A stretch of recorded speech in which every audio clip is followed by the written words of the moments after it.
नमस्कार। देश और दुनिया की तमाम फटाफट खबरों में आपका स्वागत है। खबरों के लिए आपसे निवेदन की यदि आपने हमारे चैनल को सब्सक्राइब नहीं किया है तो कृपया करके आपके अपने चैनल को सब्सक्राइब करना ना भूलें। आप सब्सक्राइब करते हैं तो हमें हिम्मत होती है सही और सच्ची खबरें आप तक पहुंचाने की, वरना मीडिया में किस तरह की खबरें आपको दिखाई जा रही है यह आप भली भांति जानते हैं। मीडिया में सुप्रीम कोर्ट के सीजेआई पर जूता फेंकने वाले को इतना महिमा मंडन किया गया कि पूरे दिन भर उसका वीडियो चला, उनके इंटरव्यू चले। क्या यही यदि किसी दूसरे ने किया होता या दूसरे धर्म के ने किया होता तो वही मीडिया आपको इतना जबरदस्त उबाल में ला देता कि आप समझ ही नहीं पाते कि शाम तक तो उसको फांसी की मांग की जाने लगती। लेकिन मीडिया ने इस तरह से उसका बचाव किया, इतनी उदारता दिखाई कि इससे आप समझ सकते हैं कि मीडिया क्या चाहता है आप लोगों से। तो क्या है आज की बड़ी खबर। मध्य प्रदेश में जहरीले सिरप से बच्चों की मौत का आंकड़ा 23 तक पहुंच गया। कहीं कोई बड़ी चर्चा नहीं, कहीं कोई पीड़ितों के बयान नहीं। यदि यही पीड़ितों के बयान कोई दूसरा होता तो इतने जबरदस्त तरीके से पीड़ितों के बयान आते, यह भी आप समझते हैं। इसी बीच खबर है कि लोकसभा में नेता प्रतिपक्ष राहुल गांधी 11-12 अक्टूबर को छिंदवाड़ा जा सकते हैं।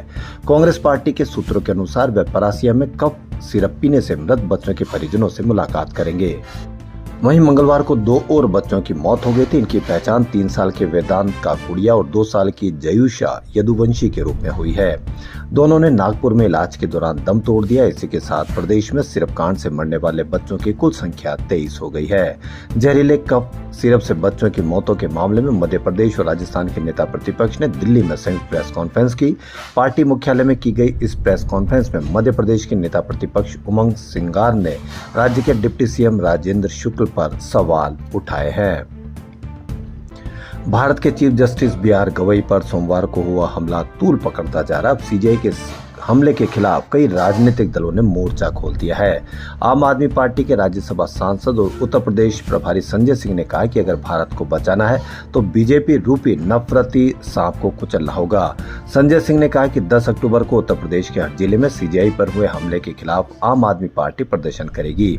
आप सांसद ने कहा कि मुख्य न्यायाधीश पर हमला मोदी सरकार, बीजेपी और आरएसएस की गहरी साजिश का हिस्सा है। उन्होंने कहा कि सीजेआई को गाली देने वाले, मारने की धमकी देने वाले, गले में हांडी बांधकर अपमानजनक वीडियो बनाने वाले सब बीजेपी की नफरती फौज है।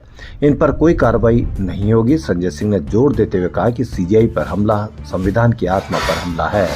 मोदी भारत को छुआछूत युग में वापस ले जाना चाहते हैं, जहां दलितों के गली में हांडी बांधी जाएगी। संजय सिंह के अलावा कई और विपक्षी पार्टी के नेताओं ने कहा कि सीजेआई पर हमला उनके दलित होने की वजह से किया गया। तृणमूल कांग्रेस सांसद सायोनी घोष ने बुधवार को टीएमसी के त्रिपुरा कार्यालय पर हुए हमले की निंदा की और आरोप लगाया कि बदले की कार्रवाई के तौर पर इस घटना के पीछे भाजपा का हाथ हो सकता है। उन्होंने कहा कि टीएमसी स्थिति का आकलन करेगी और अपने कार्यकर्ताओं को आश्वस्त करेगी कि वह अकेले नहीं है। दरअसल तृणमूल कांग्रेस का 6 सदस्यीय प्रतिनिधिमंडल अगरतला पहुंचा, जहां हवाई अड्डे पर ही धरने पर बैठ गया और आरोप लगाया कि जिन वाहनों को उन्होंने पार्टी कार्यालय छोड़ने के लिए व्यवस्थित किया था उन्हें वापस न लाने की धमकी दी गई है। सांसद सायोनी घोष ने मीडिया से बात करते हुए कहा कि हम इसकी निंदा करते हैं। अगर भाजपा के अग्रिम पंक्ति के कार्यकर्ताओं ने बदले की भावना से ऐसा किया है तो हम स्थिति का आकलन करेंगे और अपने कार्यकर्ताओं को संदेश देंगे कि वह अकेले नहीं है। जब से भाजपा को पता चला कि तृणमूल कांग्रेस का प्रतिनिधिमंडल त्रिपुरा का दौरा कर रहा है, तब से धमकी भरे मैसेज आने शुरू हो गए हैं। जोधपुर सेंट्रल जेल में बंद सोशल एक्टिविस्ट सोनम वांगचुक से मंगलवार रात पत्नी गीतांजलि अंगमो ने मुलाकात की। उनके साथ वकील रितम खरे भी थे। गीतांजलि ने अपने पति की रिहाई की मांग को लेकर सुप्रीम कोर्ट में याचिका दायर की, जिस पर 14 को सुनवाई होगी। आपने वांगचुक का कहीं इंटरव्यू देखा नहीं देखा होगा। गीतांजलि अंगमो ने 2 अक्टूबर को सुप्रीम कोर्ट में याचिका दायर कर अपने पति की तत्काल रिहाई की मांग की थी। याचिका में कहा था कि वांगचुक की गिरफ्तारी राजनीति से प्रेरित है और उनके मौलिक अधिकारों का उल्लंघन किया गया है। उनकी ओर से सीनियर वकील कपिल सिब्बल ने दलील रखी थी। सिब्बल ने कहा था कि परिवार को हिरासत का कारण नहीं बताया गया है, पत्नी को मिलने की अनुमति भी नहीं दी गई है। हरियाणा के सीनियर आईपीएस ऑफिसर वाई पूरन कुमार का आज पोस्टमार्टम नहीं हुआ। उनके आईएएस अफसर अमनीत पी कुमार इसके लिए राजी नहीं हुई। उन्होंने कहा कि कल बड़ी बेटी के अमेरिका से लौटने के बाद ही पोस्टमार्टम होगा, जिसके बाद वह अंतिम संस्कार करेंगे। फिलहाल पूरन का शव चंडीगढ़ के सेक्टर 16 स्थित गवर्नमेंट अस्पताल में रखा गया है। मीटिंग से जुड़े सूत्रों के अनुसार पति की सुसाइड से आईएएस अमननीत बहुत एग्रेसिव नजर आई।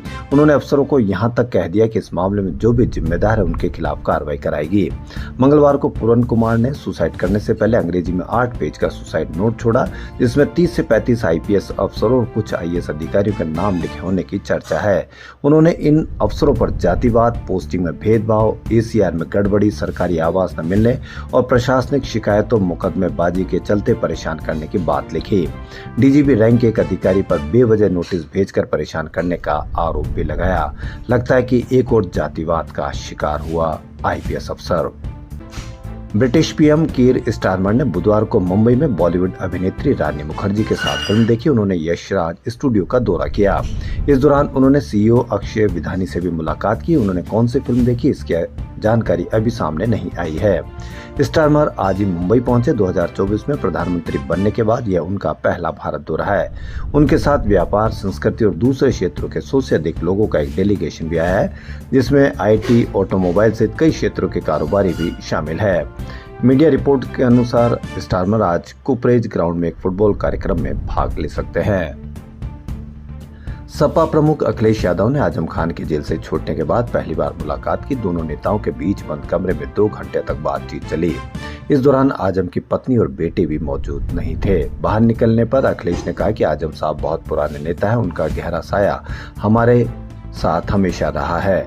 आजम खान हमारी पार्टी का दरकत है, यानी पेड़ है। आजम परिवार पर भाजपा केस करके वर्ल्ड रिकॉर्ड बनाना चाहती है। यह बड़ी लड़ाई है और उसमें हम सब मिलकर लड़ेंगे। इससे पहले सपा प्रमुख को आजम ने खुद रिसीव किया। इसके बाद अखिलेश और आजम एक ही कार में बैठकर घर पहुंचे। अखिलेश बुधवार सुबह 11:30 बजे लखनऊ से निजी विमान से रामपुर के लिए रवाना हुए। वह पहले बरेली एयरपोर्ट पर पहुंचे। यहां से हेलीकॉप्टर से दोपहर 12:45 पर रामपुर की जौहर यूनिवर्सिटी में लैंड हुए। देश के मौसम में एक बार फिर बदलाव दिखने लगा है। पहाड़ों पर बर्फबारी ने ठंड की दस्तक दी है, तो वहीं कई इलाकों में बरसात से मौसम में बड़ा बदलाव हुआ। अक्टूबर में अचानक से बढ़ रही ठंड लोगों को गर्म कपड़े निकालने पर मजबूर कर दिया है। लोगों को हल्की हल्की ठंड लगने लगी। इसी बीच मौसम विभाग और अंतर्राष्ट्रीय एजेंसियों की रिपोर्ट्स ने लोगों को चौंका दिया है। रिपोर्ट के अनुसार अक्टूबर से दिसंबर के बीच ला नीनो सक्रिय हो सकता है, जिससे उत्तर भारत और पहाड़ी राज्यों में भयंकर शीतलहर, भारी बर्फबारी और सामान्य से बेहद कम तापमान महसूस होगा। ऐसे में लाल नीना पर नजर डाले तो ला नीनो तब आता है जब जलवायु पैटर्न बनाता हो। मीडिया रिपोर्ट्स की माने तो जिसमें प्रशांत महासागर का तापमान सामान्य से नीचे चला जाता है और इसका असर पूरी दुनिया के मौसम पर पड़ता है। भारत में इससे ठंड और बारिश दोनों बढ़ सकती है। तो खबरों में फिलहाल इतना ही। यदि आपको हमारा चैनल पसंद आए तो लाइक, सब्सक्राइब और शेयर अवश्य करें। धन्यवाद।